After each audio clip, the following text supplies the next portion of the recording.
Hello and welcome to the Animation Communication Podcast, your source for discussion about animation, film, fandom, and more. So please join your host, I Love Kim Possible a Lot, or KP, and Lauren Kizich, the Abbey Roadie, for today's discussion. If you like what you hear, please remember to support by giving a like, a follow, as well as subscribing to the main I Love Kim Possible a Lot channel on YouTube. Spread the word and keep being a part of a great community. This episode is appropriate for all ages. Okay, everyone, welcome to our very first episode. So my name is I Love Kim Possible a Lot. I'll also go by Rachel a little bit, but please don't call me that unless you know me on a personal level. Thank you. So in this podcast, basically, we're going to be talking about animation stuff and just general film industry thingy-bobs from all different perspectives. So whether you're a voice actor, whether you're a convention planner, whether you're an animator, we're hoping to get a bunch of different people to interview on this to hopefully provide some information and some fun, good old times for you, the viewer, or the listener, I guess, in this case, because you're not viewing a thing, you're listening to a thing because it's a podcast. You get it? Joining me is Lauren, and I'll let Lauren talk about herself. Yes, thank you, Rachel. All right, greetings to the internet or the podcastians or streamers out there. My name is Lauren, but I also go by the Abbey Roadie on the internet and in the ye olde My Little Pony circles. I'm an animator, character designer, illustrator, and industry professional with a long history in entertainment, and that continues to grow, so can only go up from here, right? I majored in animation from the School of Film and Television at Loyola Marymount University.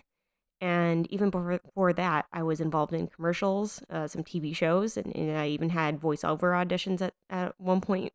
So just saying, I did have to try out for Dumbo 2 when that was still in discussion. And that never happened, but would have been fun if it did happen. My very first commercial as a little kid actually garnered SAG eligibility, so I've been a SAG member for most of my life. And in terms of my art, I've been pretty much drawing since I was about 3 years old, doodling on every little piece of paper I could get my hands on, including placemats at restaurants, and I lost count of how many sketchbooks I've accrued over the years, too. So, I've been extremely involved in art, animation, and acting for a long time, and just entertainment in general. It's my life. And then in terms of Rachel and I meeting, we actually officially connected at the last BronyCon in 2019. So, hey, endings bring new beginnings, right? We were already Team Fortress 2 and Alice's Anarchy castmates, but we hadn't actually truly connected until we were at the convention. And once we realized we were both local to each other in LA, it was like, let's make some animation content happen. And we both have things we want to say about it and some insight we want to share. And so we wanted to do that. And so we love talking about the nitty-gritty details of the movies and the behind the scenes and the ins and outs of the industry. So it's really cool that we can actually get to work together on this podcast. Anyway, now enough about me. Take it away, Rachel, please. So Lauren is actually more qualified than me in the general sense because she's actually in the industry and I'm just kind of a freelancer person who does conventions and has a YouTube channel, so I'm not too important. Shrug. So I guess how this is going to be broken up is we'll do some Q&A, we'll do interviews, we'll do some general advice, we'll try to tell fun stories. I can't think of any fun stories off the top of my head, but, feel free to subscribe. Do you subscribe to podcasts? I think you do.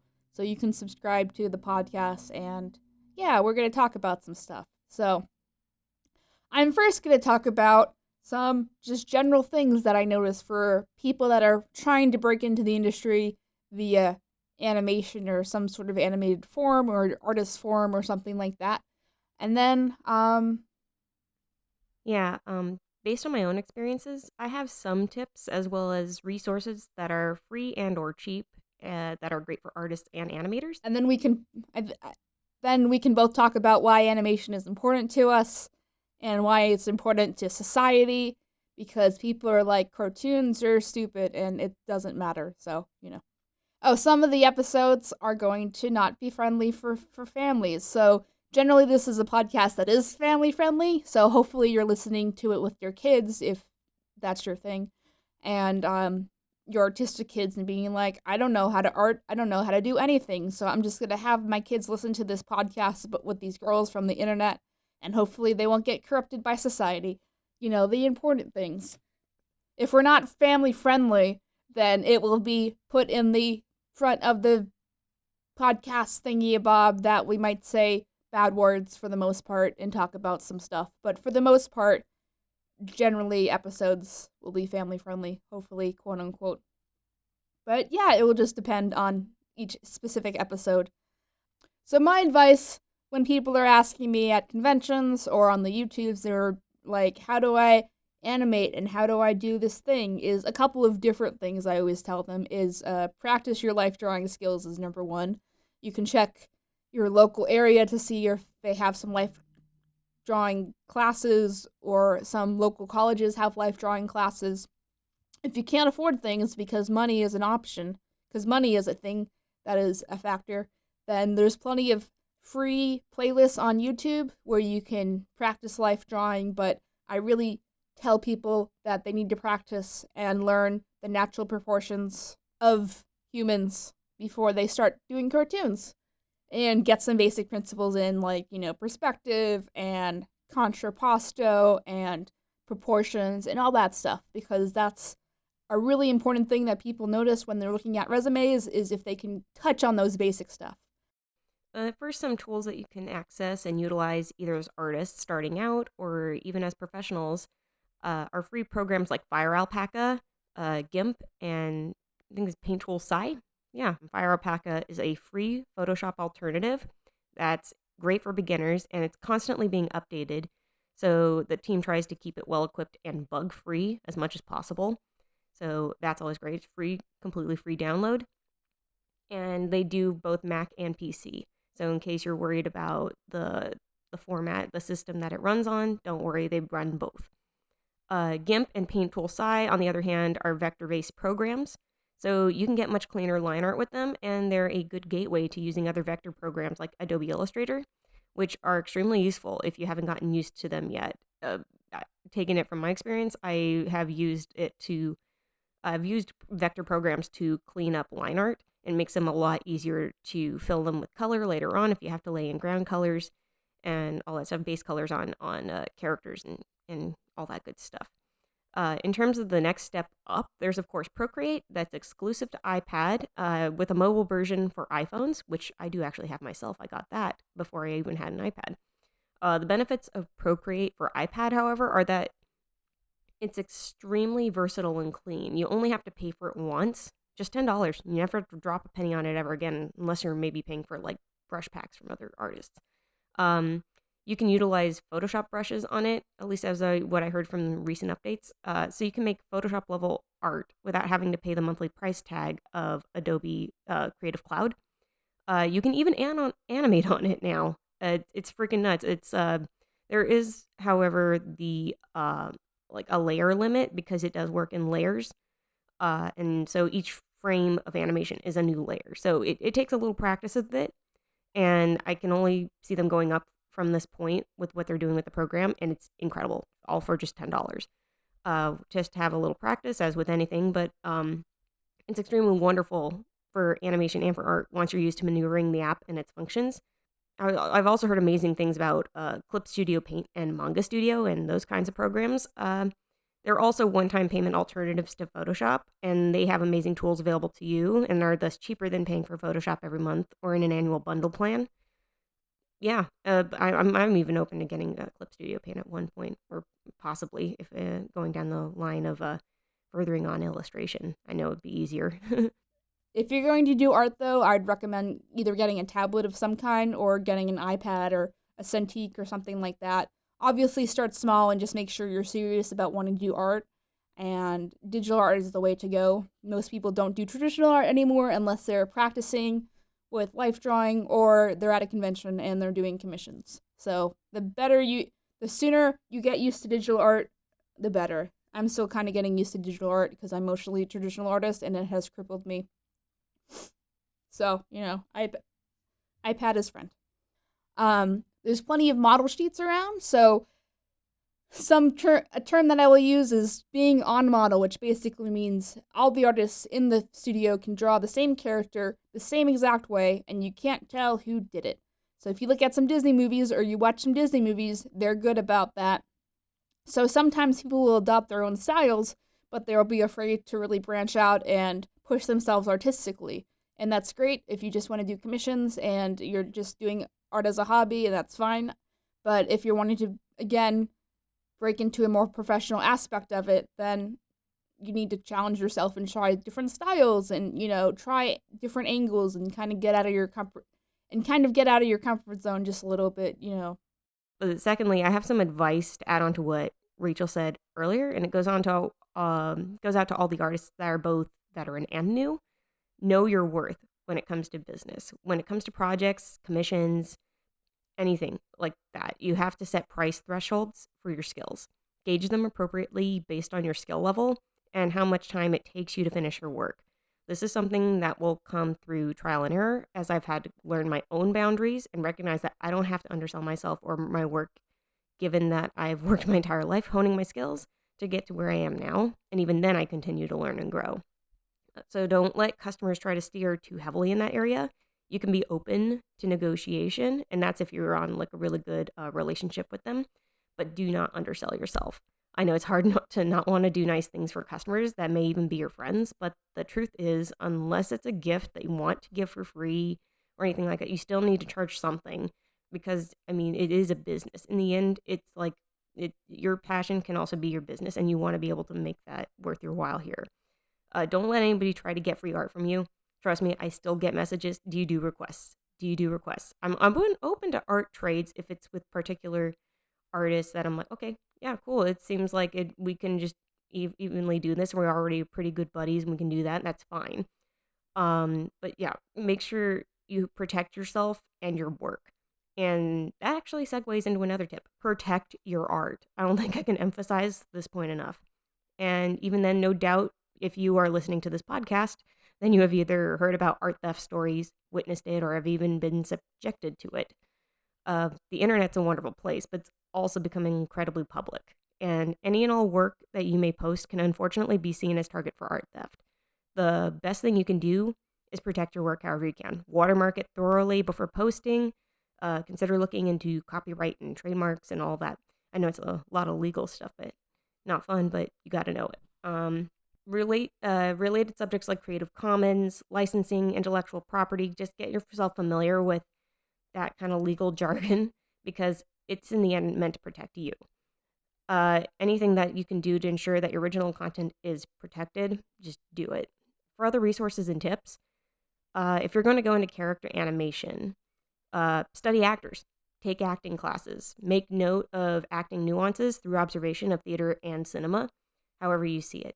It's incredibly important to understand organic action, emotion, and interaction through observation. It's just as important to know how to apply it and convey it yourself as as an actor. Because I myself was an actor before I was a professional artist, though I've been drawing longer since before I was an actor. But knowing both fields helped me tremendously in understanding both. Animators are in fact actors, though they are having their characters essentially embody the acting for them. So acting classes, online courses, practicing with friends, I mean, an audience helps. Anything for feedback. So anything that gets the creative juices flowing, it also helps you to gain more understanding in conveying character personality, motive, etc. You can do that through physical performance. And yeah, I could probably go into this a lot more in another episode, but those are some tips off of my end. The other thing, some other tips, I guess, is making sure you're reaching out to other artists that are around. So, there's two ways you can do that. The first one is obviously in person. It depends where you are, but for a lot of the time, there's different artist clubs or anime clubs or something of that caliber. And if you're on a more professional level, then being present for those things will add a sense of professionalism to how you conduct yourself because you're actually showing up. You're not afraid to leave your house, ideally, and you want to feel like you can be reliable is the important thing, I feel like. And the other thing is and the other way you can reach out is via the internet. Now, I'm a big believer in doing fan projects or original projects as a practice platform. A lot of people are afraid to do nonprofit projects, but I recommend it as long as you're being safe with your expectations and your time, because it's a great learning experience that doesn't cost you any money, unlike school. So if you have a group of collaborators that you're trying to work with and they have feedback, you need to obviously be open to feedback because you'll always get feedback. It's a great way to develop your skills, and that's what I primarily do. I run a production team. For those who are unfamiliar with me, I run a production team where we make content for YouTube, just different video essay type videos. I talk about My Little Pony a lot, but we're kind of trying to diversify that a little bit. We also do original productions too. So we're in the storyboard process of our first original project and all that, and that's all I'll say about that for now. It's a secret. If you don't know where to look for those things, I have a resource called Discord, not the character Discord. My Muse, my flame. He's my favorite My Little Pony character for those who are new and just joining us. But Discord is kind of like Skype, which is an instant messaging system where you can message people via the internet instantly. Discord's a little bit more. Discord's a little bigger of a beast because it can give you these things called fan servers or servers in general, where you can conglomerate a huge amount of people and they can all talk to each other and go on video calls and stream and, have fun. So I'm a big promoter, if you want to go in my Discord server, and I'll leave a link or something somewhere. Whatever. If I forget to, it's in the about page of my YouTube channel. I love Kim Possible a lot. Without the L. The L isn't lowercase in the a lot. Everyone always spells it wrong and it makes me mad. But yeah, that's a good place to start to reach out and to post your work and to get feedback. And I'm trying really hard to make it a more active community. It's been kind of going up and down in general. So, I recommend joining if that's your thing. Discord's relatively easy to use. So if you don't know how to use it, then you can look up a how-to video on YouTube and you should get used to it pretty quickly. Discord as an app is also user-friendly. So you can download it on your phone as well as your computer, and it's nice. But Discord is also a great way to talk to your internet friends, regardless of if you're in the fan server or not. You're just existing.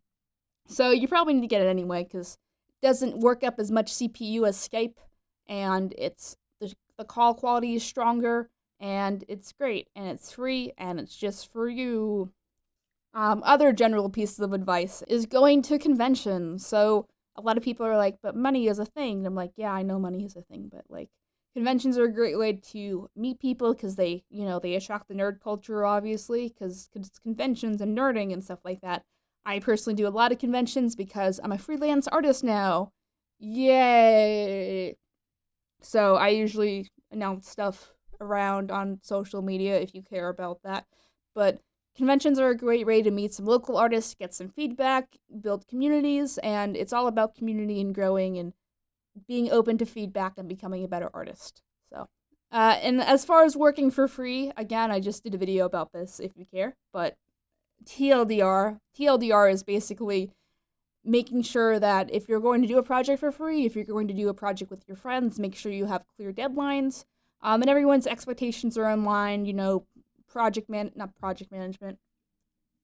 Time management is a thing, so make sure you're organizing your time in a way that's effective. But a lot of times projects like that won't happen because there's not a monetary source to motivate people with. I counter that and say you can focus on the skills that you might gain by finishing a project and pushing a project, and make sure you have something to show when you're pitching your project to people, like whether it be internet VAs or people that you want to help join.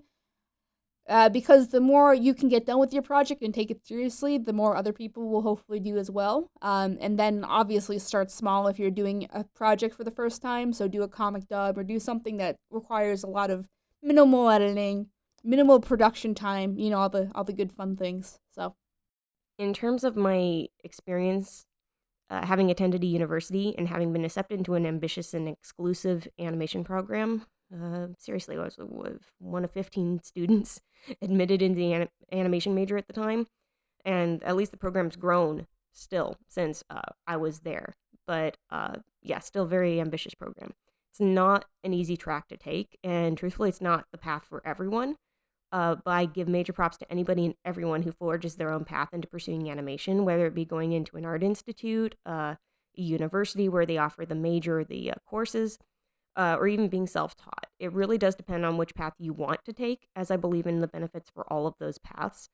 From my animation school perspective, I can glean the importance of building camaraderie with classmates and professors, as well as making key business connections that would be otherwise more difficult to make, especially if you're not located near any industry hubs. Schools are wonderful and provide a ton of tools, training, and prep for entering the real world and the industry that you're studying for. And it's great to see more colleges that are providing more animation courses and even providing full departments as they continue to grow. I suppose the downsides are one, yeah, it is costly to attend a school, and two, it means having to balance other classes on top of your animation and art classes. But hey, I found a way to manage it. If you attend a university, there is more emphasis on participation in social activities. I know when I was applying to colleges, I ideally wanted to be part of a community with a healthy balance of social experiences and philanthropy at the same time as delving into animation. So I was in a sorority, and then I was also involved in school-based philanthropy, involved in my courses, and involved in animation. So I was busy, but I loved every moment of it. University was more the place for me in that respect. Art institutes are more art centric and heavily focused on solely art classes. So the social dynamics are different there as well. And so when it comes to being a self taught artist or animator, it is up to you to put your best foot forward and network with your industry in order to make business and artistic connections. So, I mean, you could meet your future boss, your future coworker, potential project partner, anything like that when you just make that initiative. Um, it's important for everyone to network. Skill isn't the only thing you're going to need for entering the working world. You also need to know how to connect with other people. And those connections are extremely beneficial. So the more you network, the more you get out there and you make yourself known, the more you can accrue with those important contacts as well as potential collaborators. So, yeah, I mean, I feel like I'm rambling again, but yeah, I can't emphasize it enough. It's any path that you take is going to be beneficial as long as you know how to forge forward uh, properly. And yeah, there's benefits to every path. So, how I personally got into animation is I've always kind of sort of been interested in it. I basically came out the womb and was watching Beauty and the Beast, and which I don't remember watching Beauty and the Beast incessantly, but I do remember watching Little Mermaid obsessively to the point where back in the day they had VHS tapes, and I watched it so much that I wore out the tape of the VHS, and they had to get me a new one. So and then my interest kind of waned after like maybe around 8 to 10 years old, something like that. And then it was reignited with a passion for stuff with Kim Possible. How I view media is if something happens, usually that helps me question the worldview of the media, if that makes sense. The best example I can give is, the Darth Vader twist where Luke is his father. Then it changes the perspective of the story completely with what you're going to watch and also what you already previously watched. So things like that, that's my kind of catch-22. I imagine if I was around when Empire Strikes Back first came out, I'd probably be a Star Warsy fan, and my brother is, so we make up for it.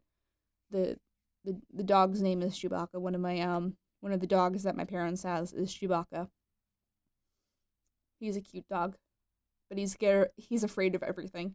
So, he's a weird dog. So to go into more in depth into my animation background, or history more or less, I've always been extremely passionate about cartoons, from the comical to the dark to the sincere and everything in between. I grew up with a stockpile of VHS tapes. I spent many days going to Blockbuster and Hollywood Video renting movies, and oh god, that dates me, doesn't it?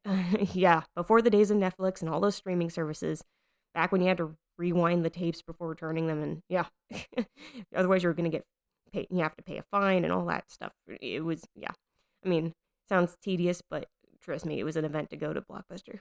And because of being so engrossed in movies and cartoons, each story was inspiring and influential in its own way on my own ways of storytelling and conveying characters.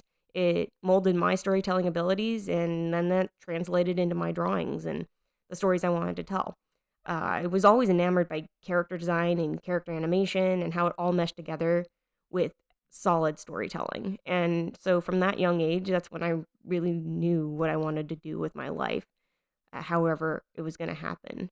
So with Kim Possible, what specifically happened is the drama movie came out, and I was kind of casually like, yeah, Kim Possible, we'll see what happens, just like everyone else.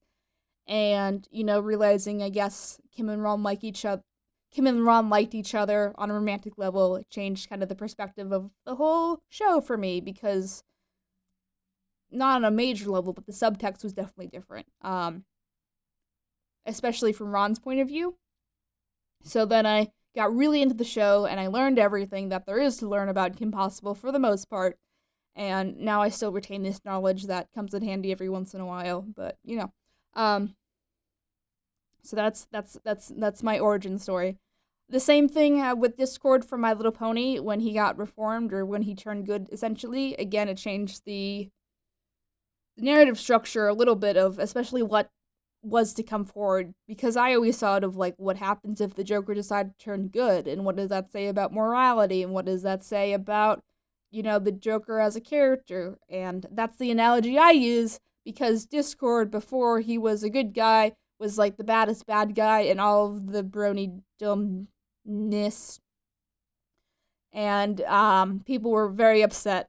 I remember when he was gonna get reformed, and I was really excited. I was like obsessively excited, where I'd listen to Les Miserables and just try to imagine the epicness and like, I'm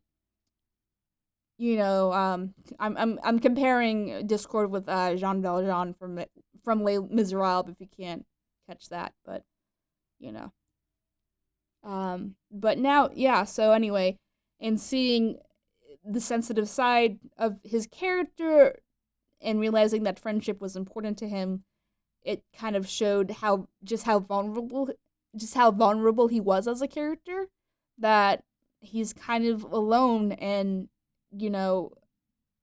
it's sad, and he's willing to do the right thing because he has people that support him, and friendship is magic, and yay. So then I spent the next 5 years talking about Discord obsessively on the internet, and that gained me a following. I use that word lightly because I hate egos and whatever. I just do YouTube videos. I'm not important.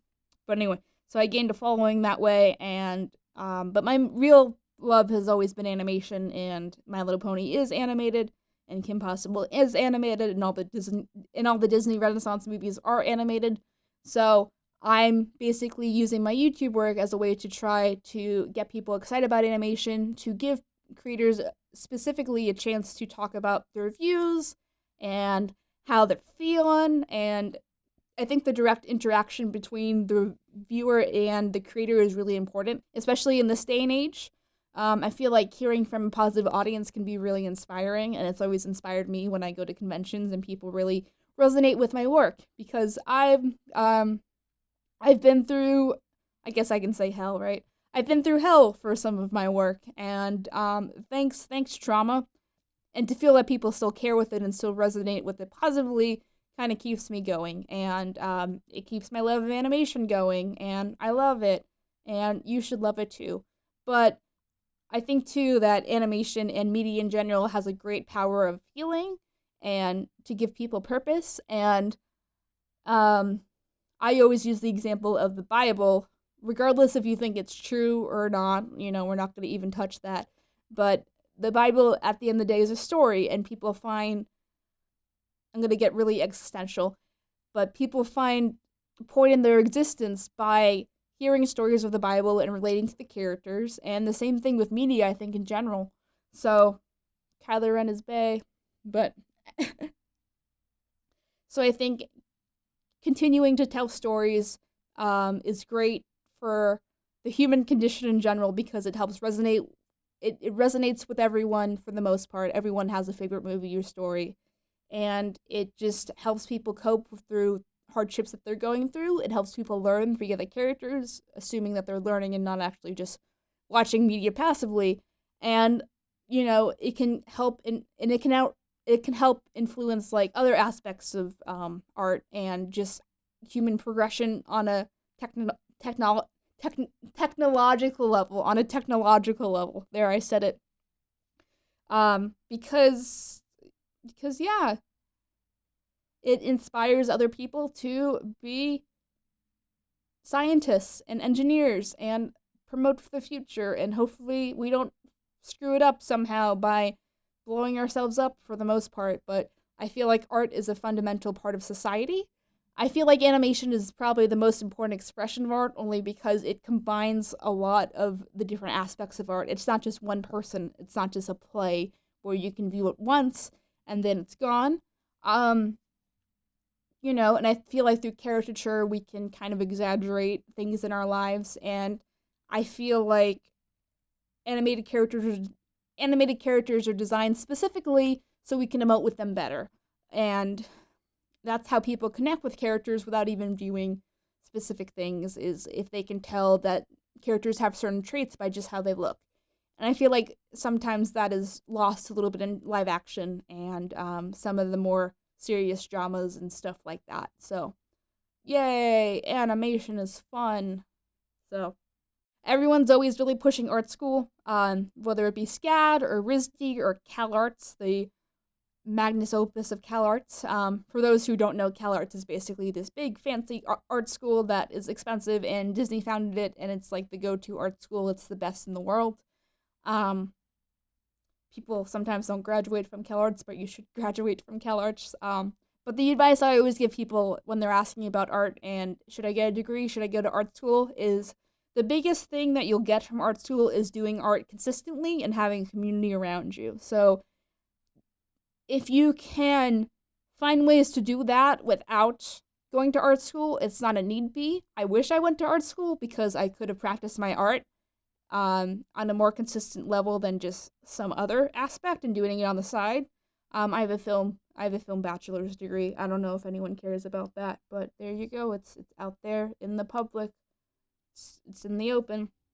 So anyway, um, but my advice is don't get discouraged if you can't go to art school, as long as you're doing the things I suggested. You're going to community events. You're practicing your art consistently. You're trying to do something with your art, whether that's like make a storyboard about Hamilton or something like that. Um, then you should be fine. But I understand that if you don't get into art school or art school's hard to make work, then it's very discouraging, and maybe you shouldn't be an artist. And SCAD's freaking $100,000 to go to. I don't want to do that. So there's pros and cons about going to art school, but my advice is if you can make it work, sure, it doesn't hurt. And obviously the connections are the biggest thing. So when people are going to places like CalArts and they're meeting everyone who's the top of the top of the top of their game and also has money, or their parents have money. So, that's helpful. But, as long as you're smart and you're networking, then, and you might potentially have to move to a place that has a lot of networking opportunities, like LA or New York sometimes have animation stuff sometimes, but LA is really the place. I think that's all the things to talk about. So, and then we can edit it together. Oh, and everyone will probably end up doing this podcast every 2 weeks once we get it off the ground. Um, Getting it off the ground has been difficult. This is actually the second recording that we're doing because the first one was bad. So, we're not going to do that. But basically, this one should be good for your viewing pleasure. And yeah, I hope you enjoy this podcast and you learn something from it. You're entertained by it, all the above things. We'll also be taking Q&A questions sometimes. So if you have any business inquiries, you can send them to the email that I made, animationcommunication@gmail.com. Remember, communication is spelled with the K because Kim Possible. You get it. You get it. I made that joke already, I think, but bear with me. And yeah, hopefully we're hoping to help the art world and just provide resources for people that might not have them. Anyway, I grew up in an area where there were not a lot of art resources for the most part, so I'm trying to help people that potentially were in my shoes like 10 years ago when I was in high school. Oh god. And give them resources to get through life and give them hope that there's still a way to do animation even if you're not in a place that can do it, because the internet is a magical place that can connect everyone and make everyone a community, and I'm hoping to help people with that. So anyway, that's all I wanted to say. I'm KP. Thanks for listening. Um, we'll hopefully see you back again soon, potentially. I hope we didn't scare you away by this, but have a good rest of your day. Unless the day is over, then have a good night or a good 3 a.m. Have a good 3 a.m. Okay, bye. Thank you so much for listening to Animation Communication on YouTube, Spotify, or your favorite podcast provider. We are really hoping this show makes a difference in how people view animation and media, as well as giving and providing advice for people all over the world who like or want to join the animation or media industry. If you liked what you heard, please remember to subscribe and rate those 5 stars, as well as tell your friends. Don't forget to subscribe to our main YouTube channel, I Love Kim Possible a Lot, and turn those notifications on. My name is Scribbler, and you have been listening to Animation Communication.